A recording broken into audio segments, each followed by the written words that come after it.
Everyone. তো আজকে হয়েছে গা হোলি, সবাই হ্যাপি হোলি।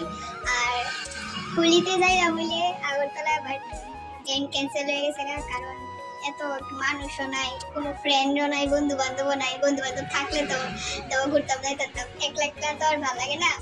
তো এমনি একটা দিদি কইছিল যে আইবি নিয়া, তো আমি একবার ভালো লাগে না, গেছি না। তো ওখানে পার্লারে আজকে প্রচুর কাম। ফার্স্টে আসছিল দুইটা স্পাটা কমপ্লিট করছে দিদি আর দুজনে মিলে সেরে। তারপরে গেছিলাম যারবার সাজান লেগে, তো ওইখানে গেছিলাম সাজান, কিন্তু তার আবার যা ডেকোরেশনটা আমার কাছে খুবই ভালো লাগছে, খুব সুন্দর করে ডেকোরেশন করছে।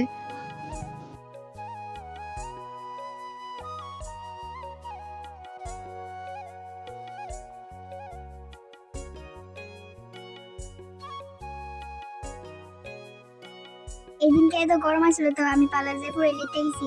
আর এখানে দেখো পাটনা কি মনে হচ্ছে অবশ্যই জানাবে।